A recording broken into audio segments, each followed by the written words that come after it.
One of the best things about this season is eating outdoors picnic food, right? Oh, and it's the sides that really make it, I think. Yes, but sometimes you can get stuck in a rut. The same old thing over and over. So today we're going to help you get out of that rut with Chef John Slattery. He's from 4 Main Street Restaurant in Huntington, and we are making some interesting, fun, exciting new pasta salads, right, John? Right, we got some great summer and spring thinking pasta salads. Memorial Day is coming, picnics. You know, want to have something really yummy. And it's all about the sides, because everyone's going to have the burgers and the dogs, but you want to have the sides to set it apart. Yes. So we could make like a dozen today. We're just going to start with some seafood-based ones. So how about the lobster pasta salad? Right. So the lobster pasta salad is it's all the salads are pretty simple. I got a couple choices of pastas for us to decide which one we want to put in it, depending on what you want the final product to look like, and then some of the ingredients. So we're going to start by making the dressing in the bowl. So the lobster salad, the pasta salad, is a mayonnaise-based dressing. So we're going to put some mayonnaise in the bowl, and a little bit of Worcestershire sauce. So for the most part, the dressings can either be mayonnaise-based or like an olive oil and vinegar Oil-based, kind of base. or if it's a salad that you're going to eat fairly soon after making it, I usually sometimes don't use any oil or mayonnaise or fat in it at all. I just use like tomato with a little bit of tomato juice, something wet to toss in. If it's going to be eaten right away, or vinegar, you can kind of leave the fat out altogether. And then that's right, it's lighter. But for you know, your traditional kind of pasta salad, you want to make a dressing. So we've got just some Worcestershire sauce and some cracked pepper, mayonnaise. You always fool me, John, with these fancy glasses. I was thinking it's some red wine in there for me, but Jaeger. it's not. As I say, do not, Jaeger. don't drink the Don't Worcestershire drink sauce. That will not Okay, feel so I'm good. sorry, I distracted you from what you were doing. Some So we've salt got- and pepper. Salt, pepper, and we got the dressing in the bowl. Okay. And then pretty easy. I think the lobster's gonna look pretty with this pasta. This I is agree. one of my favorite. This is called Campanelli, and it's kind of these little kind of spirals, little ear-shaped things. Huh. That fun. is pretty. I That'd be know. nice. We're gonna put those in the bowl so they get a coating of the dressing kind of first, because there's more. They take up more surface area, so you want to make sure you get dressing on your pasta. I think that it's all about the technique of putting it And then together we're gonna too, add right? a little bit of diced red onion. And a lot of this stuff is things that people have in the house already. Yeah, you know, I just keep working off the same ingredients that grow out of the garden. You know, for the most part, are the same standard things that I keep around. You know, to cook with all year long, whenever's in season. A little bell pepper. We've got some early peas. Oh, Get some peas in there because those will go nice. Early peas? Well, how are they different from late peas? Well, later in the season they get bigger. Right now we're actually starting to pick some of the people with greenhouses or started with hoop houses are actually picking peas right now. We've Now, got a lot these of fresh? Or did you these are fresh peas. blanch Yeah, them? absolutely. Yeah. Oh, No. wow. And we just want nice, fresh, popping flavors, the crunch of everything else. Nice. And to this we're going to add some of the lobster meat. Okay, there you go. And a good when you buy lobster meat, maybe you can buy a canned frozen lobster or or they have packaged now IQF, which is a really nice product, or cook a whole lobster. It'd take about 2 lobsters to make enough salad, you know, to get a good lobster flavor for 5 to 10 people or something like that. So what I've got here is about the meat from say 1.5 lobsters, and we're going to use some of the leg meat because that gives lots of good flavor, and we're going to put some of the chunks of the claws in too, just so to make it pretty. Oh, at for the end. lucky people, when they get it on theirs, they get the claw. Yeah, when you put those on the top of the bowl, and they decide that they take those first, right? Yeah. And so we've got all that Fighting in. for it. A little bit of chopped parsley, and we've got some spinach here too. Just some. This is native spinach we got from the farm just the other day. I would We'll never get some think to of that put in. that in a pasta Just salad, for some but I extra guess greens. if you really cut it up small, it does add some color. Well, it's the baby spinach too. You can see it's really tiny leaves, and they're very tender. And it doesn't have yeah. such a powerful taste, so you can almost use it as a garnish for color. Now, So we what's got- this? That is rhubarb. We might Okay. that might be featured in the salad a little later It's also on. a fan. It's got a nice. We just picked that out of the garden this morning, as well as the wild ramps we foraged and the fiddleheads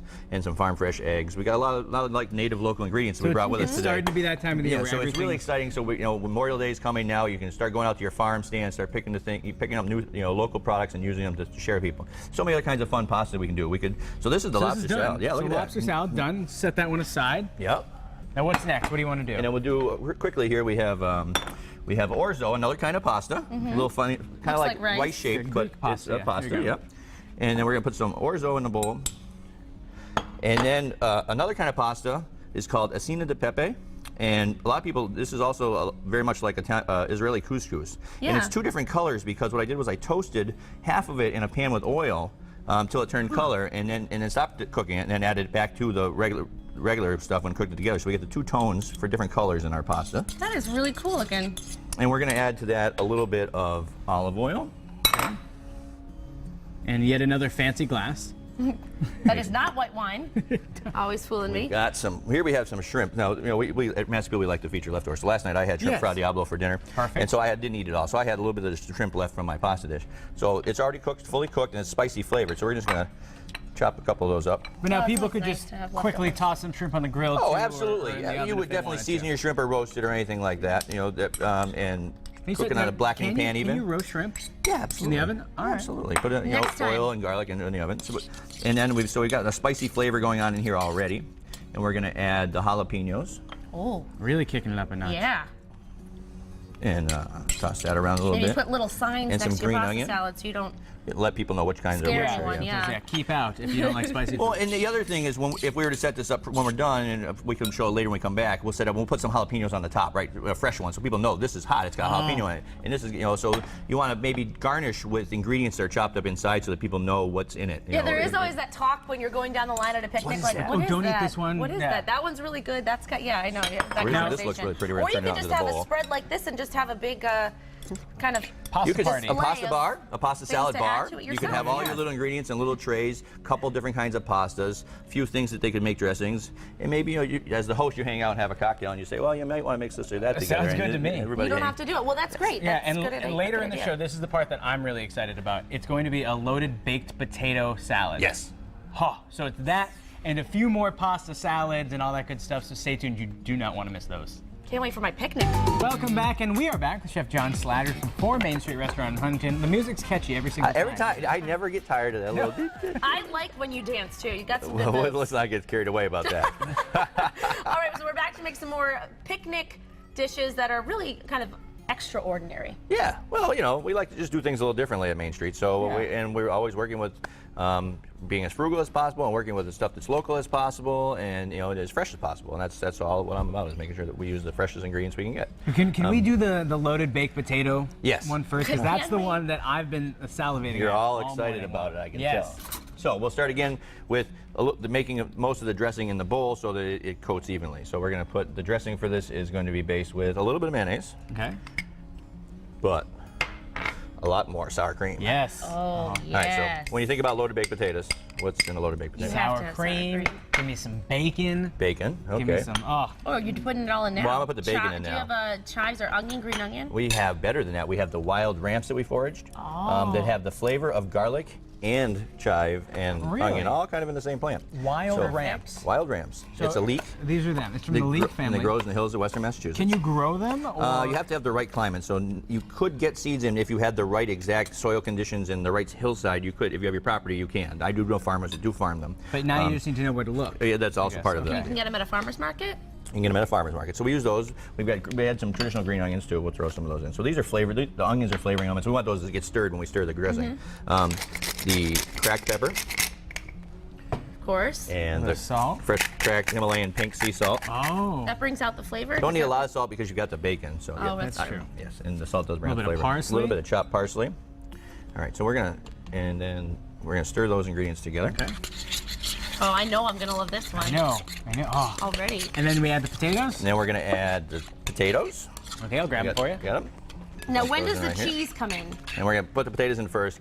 Make sure we get those coated well. Okay. And then we're gonna put the cheese in. Tell me when. Oh, we'll just dump them all. We're not gonna Okay, do it. fine by me. Now they're not just boiled potatoes. They have to be baked. These are baked potatoes. These are, yesterday we had a cookout, and today we're having leftover baked potato salad. Perfect. And nowadays everybody's cooking out every day, so we've got all that. So we've got our potatoes generously coated in our dressing. But it's not quite cheesy enough yet. Now, so we're gonna add, just like on the top of your loaded baked potato, some of that shredded cheddar cheese Oh, yes, please. and a little bit of broccoli, maybe. Oh, a little bit of yeah. broccoli. Make it a I little. like that idea. Loaded. is nice. I didn't bring the chili because sometimes we do a loaded baked potato, we do chili, but I think that would not go good in the cold salad. So we'll just stop right at the broccoli. All right. And we got And nice there it is. loaded baked potato salad. Oh, that looks so good. That looks so good. Is it noon yet? And we'll put that up here. Perfect. And now we have a few more. What do you want to make next? And then we're gonna make the super native rice salad. So I cooked up a little bit of long grain wild rice it has flax seeds, mung beans, and some of the Israeli couscous. That's a healthy rice. Yeah, I like to eat healthy if I can. So a little extra fiber in the diet that you don't know is there is good for you. And about the flax seeds and such. So we're gonna put those in there. Now, what makes it super native? Super native is that the the fiddlehead ferns, which I have some right here. Okay. We can talk about. These are harvested throughout the hills. You know, from here to Canada, as the season progresses, they're the beginning of a certain species of fern that's very tasty. What does a lot it like taste asparagus. like? It looks- Exactly like asparagus. True. Well, except it has a more liquefied texture when you start to chew it. But it's delicious. It's nutritious. It's only available for like about 4 days out of the year, maybe in each area that it's available. Wow. So we how were do able we to harvest use it? some of these, and we've blanched them and sauteed them with some asparagus from Southwick and some asparagus from Chicopee we have over there. And then we have some native spinach here from Southwick and some more green onions from down the road. So we've got a lot of all ingredients from local within, within 20 miles of here. So let's throw them in because I steamed them all up, time. and we've tossed them with the asparagus, and we're gonna put them in here with a little sprinkle of celery salt. Okay. And then we have that spinach finely chopped. Nice. And then we're just going to add the oil This is a great lower calorie option because, you know, and balsamic vinegar. sometimes Ooh. you have. Picnics are full of all the stuff that you want to stay away from because And here we have a little bit of the tomatoes that we grow in the restaurant. I know probably the tomatoes that you're growing at home aren't quite like this yet, but these were growing in the windowsill all summer long. So we picked them this morning, and I've got some of those tossed in a little bit of balsamic vinegar. We're going to add some of those. what a And good a little bit of idea. pepper. Is that all she wrote? And that's it. We're going to just toss it around on my hand stir. And this when one to you make sure it tell- incorporates the ingredients. And when the best part is, we're not done yet. Some of these recipes, we have some web exclusives. So go to our webpage at mymassivefield.com later today for a few extra recipes that you didn't see here on this show. Also,